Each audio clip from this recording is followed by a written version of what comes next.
Gà bán đẹp thế này. Con này con gà có to không? Anh mua bao nhiêu con đây? Tôi mua 20 con vậy. Vâng. Gà to đều đẹp quá nhỉ. Con có biết chăn gà không? Con có làm chân gà. Đâu, con đi. Vào đi, tối ăn rồi mau vào lên vào. Rồi, gà ơi vào chuồng đi, tối rồi. Tối rồi con đâu mày cho ở đây trong có tắt tóc nha. Nào vào chuồng đi. Đấy, nó ăn con. Đây con nè, con cầm đây rồi, con bỏ. Còn nó mổ vào tay thôi đấy, mổ đây này. Để ở đấy thôi, cho nó tự mổ ăn nhá. Đây con chỉ nghĩ như thế nó bắt ăn được.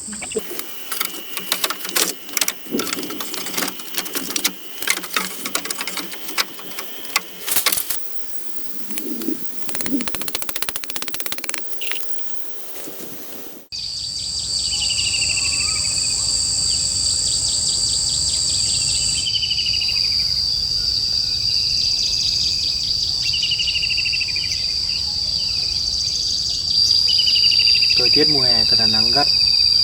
Mới sáng sớm ra mà đã nóng như thế này rồi. Vâng. Thời tiết mùa này nắng sớm anh ạ. Sáng nay tôi tính dọn dẹp cỏ ở bên dưới kia, rồi sửa sang lại cái mái nhà ở bên dưới kia để làm một cái chuồng gà. Anh thấy như thế có được không? Không biết căn nhà kia đã bị mục chưa? Tí nữa chúng ta xuống xem nó thế nào. Vâng. Tôi tính bắt luôn mấy con gà nhơ nhỡ để nuôi cho nó lớn nhanh. Và bắt thêm mấy con gà mái về để đẻ trứng. Bé Quỳnh rất thích ăn trứng gà, nên tôi nghĩ là gà nhà mình nuôi đẻ trứng ra ăn sẽ an toàn hơn. Bé Quỳnh thích ăn trứng. Chúng ta mà tự nuôi được gà để trứng thì sẽ rất là sạch và ngon nữa. Vâng. Vậy bây giờ chúng ta đi xuống dọn dẹp cỏ, rồi kiểm tra xem những cây cột ở kia còn chắc chắn không. Rồi chúng ta bắt tay vào làm luôn thôi, không lại muộn anh ạ. Vậy chúng ta đi thôi. Vâng. Thì tôi đi lấy đồ. Vâng ạ.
này.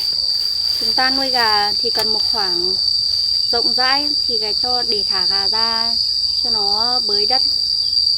Tôi nghĩ là anh hãy chặt bớt mấy cái cành bưởi ở dưới này đi. Rồi cỏ nhiều thế này, tôi đi xuống dưới hàng xóm mượn cho anh cái máy phát cỏ về để anh phát cho nó dễ. Chúng ta có tiết kiệm được thời gian. Vâng. Vậy anh cứ chặt bớt mấy cây bưởi ở gần đây đi. Tôi đi xuống mượn máy phát về cho anh.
Máy đây ạ. Vâng.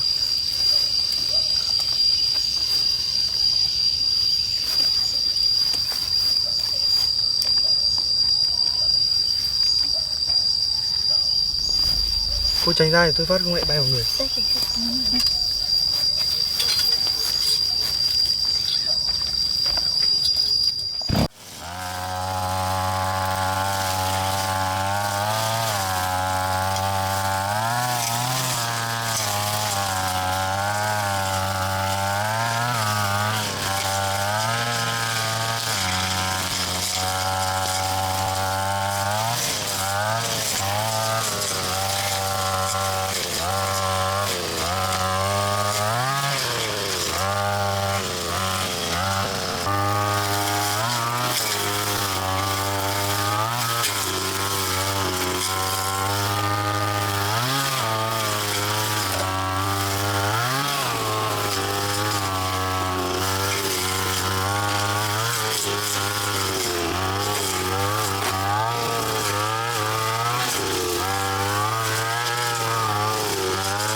Tôi vừa kiểm tra xong rồi.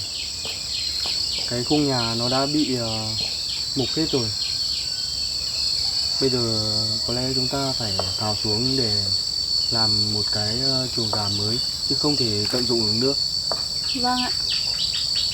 Vậy bây giờ chúng ta bắt đầu tháo thôi.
Sao để đầu đấy lên luôn.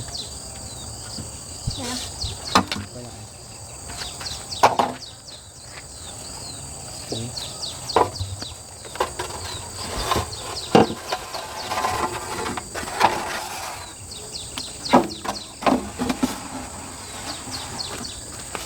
Đẩy lên.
quay đầu lại. Bỏ giấy thép đi.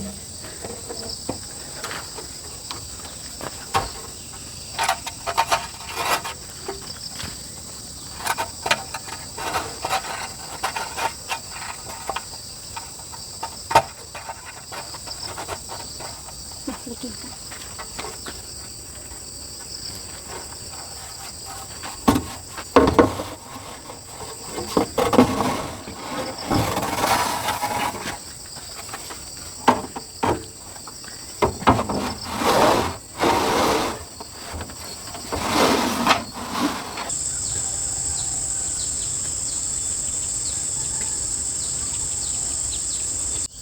Bây giờ tôi sẽ đi cắt tre làm cọc rào, còn cô sẽ đi đào lỗ để lát nữa chúng ta sẽ chôn cọc xuống rồi kéo lưới. Vâng ạ.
anh để tôi tải về cho. Anh lấy đinh về đóng giữ nó ra.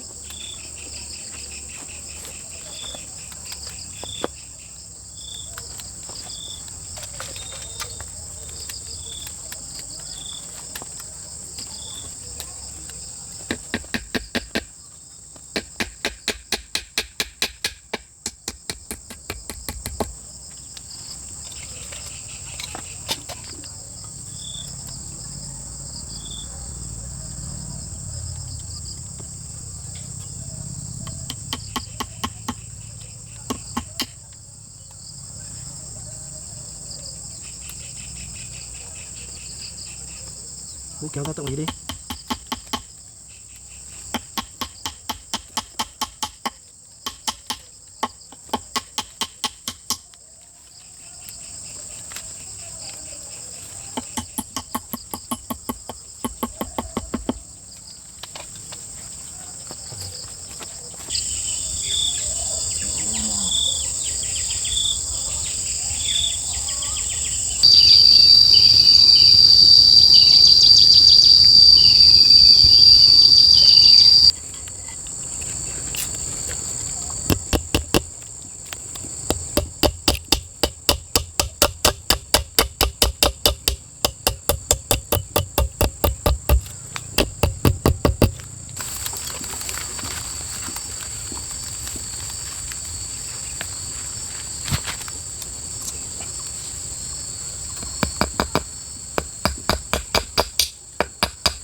làm xong cái chuồng gà, cũng đến giờ đi đón con bé.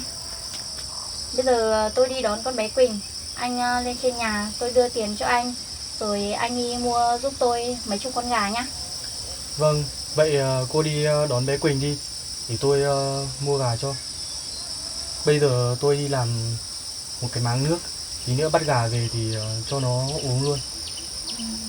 Chắc là anh không cần phải làm máng nước cho nó đâu. Tí nữa tôi đi đón con bé thì tiện qua chợ tôi mua luôn cho nó một cái máng đựng cám với lại một cái máng nước là được. Vậy cũng được. Thế cô đi đón con bé đi. Vâng. Anh cứ tìm mua lấy mấy chục con là được rồi. Vâng.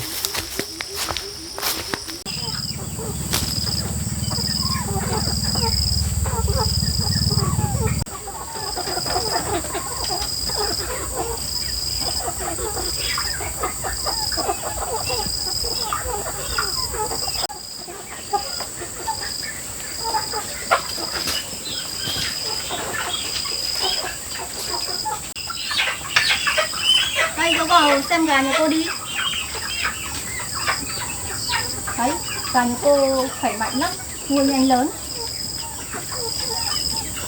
Cô bán gà như thế nào ạ? To này cô bán 100.000 một con. Vâng, thế cô bắt cho cháu 30 con. Cô bắt cho cháu nhiều gà mái hơn một chút để nó đẻ trứng, với một ít gà đực thôi. Thế cháu cứ đi ra ngoài kia đi để cô bắt cô nhét đưa vào lồng cho. Vâng.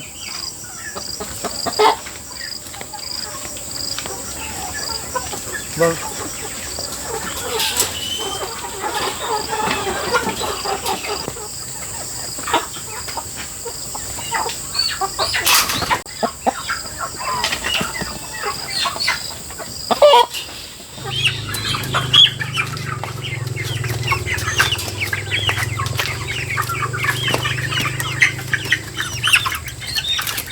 Của cháu hết bao nhiêu tiền ạ? Cái này của cháu 20 con 2 triệu. Vâng.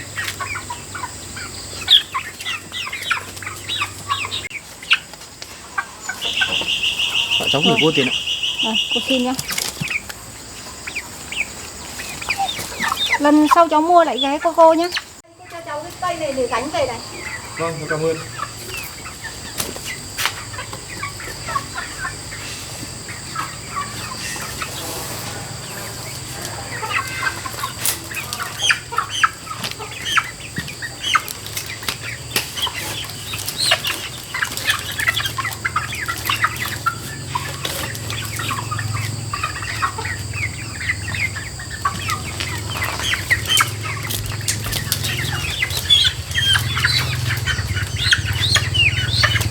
Thế là cô cháu đi về ạ. Cháu về nhá. Vâng.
con đi học về rồi đây. Con đi học về ở đây. Bác ở đây, con đi học về rồi à? Là kìa. Bác Hải vừa mới đi mua gà về đấy con ạ. Đấy, con thấy con gà chưa? Kìa, đấy. Bác Hải mua Con gà đi học đẹp về rồi à? đấy. Vâng ạ. Mua đồ cho gà ăn đẹp. Vâng ạ. Thế để tôi đi lấy nước cho nó. Vâng.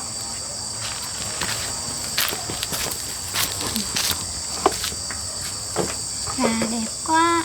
Kìa, con nhìn thấy chưa? Con nhìn thấy con gà kia chưa? Con gà ăn. Để đất con chuông kìa. Đúng rồi, con gà nó bới đất để nó ăn giun đấy. Con gà giỏi nha. Nhưng gà phải được chiều nó quá. Thì con có biết chăn gà giúp mẹ không? Có.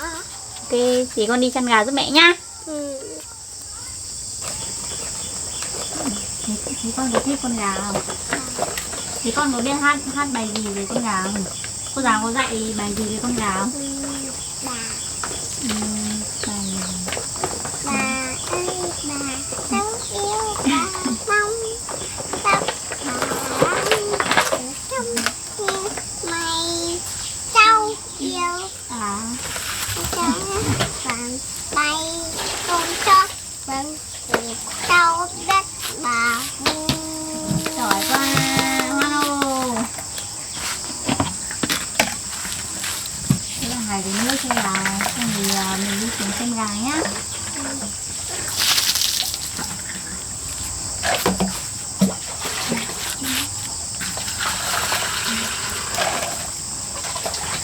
Là con nhìn lên con gà, coi đúng mình thấy nó chiều. Đấy, thì đấy. nó đang tắm ấy. Nó tắm, nó đang bới đất thì nó ăn giun. Mới đất ấy. Ở kìa cái cây kìa. Nó trèo cái cây á. Đi cùng bác Hải xuống xem gà. Ok mẹ đi không? Có. Mẹ đi xuống này đi. Con đi xuống rồi mẹ đi.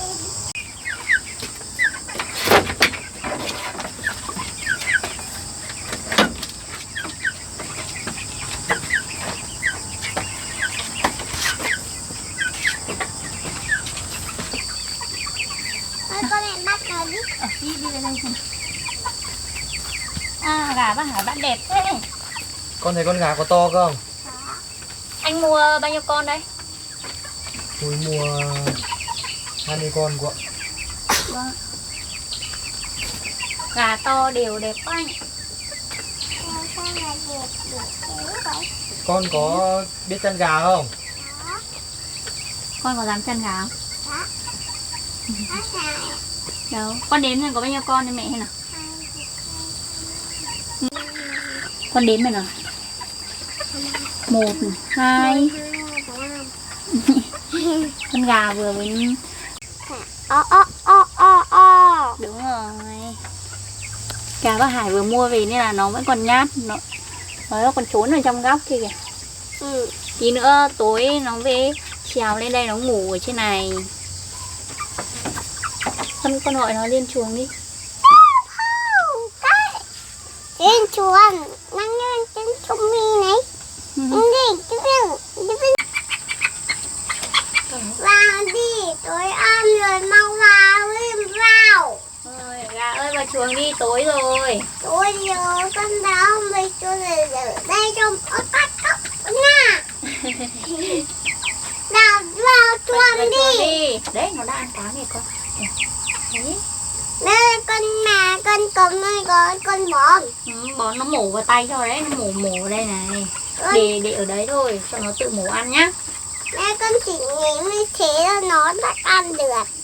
Để ở đấy cho nó ăn là được. Không, con đến cho rồi. Nó mổ đấy. Con nhắm cho rồi. Con nhắm cho. Con nhắm này. Để nó để cho nó ăn. Để con nhắm cho nó nhé. Thôi, để cho nó ăn ở dưới là được. Mai con đi học về con lại chăn gà cho mẹ nhá. Con ném rồi. Ném vào cho nó ăn á. Nó mổ vào tay cho con đấy. Con ném luôn, con không cho bụng ăn nữa đâu. Con chỉ ném thôi. Thế mai con đi học về con lại chăn gà cho mẹ, cho bác Hải nhá. Này con chỉ ném. Con ném như thế rồi. Con ném này. Con ném quá. Xem gà một tí nữa rồi đi lên nhà tắm rửa để mẹ nấu cơm rồi ăn cơm tối nhá. Bố, đến đây đó. Bye bye con gà đi lên nhà.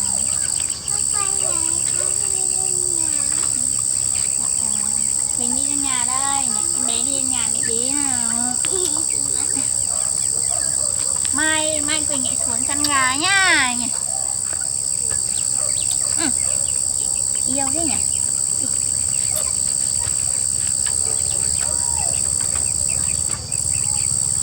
Đi nhà thôi.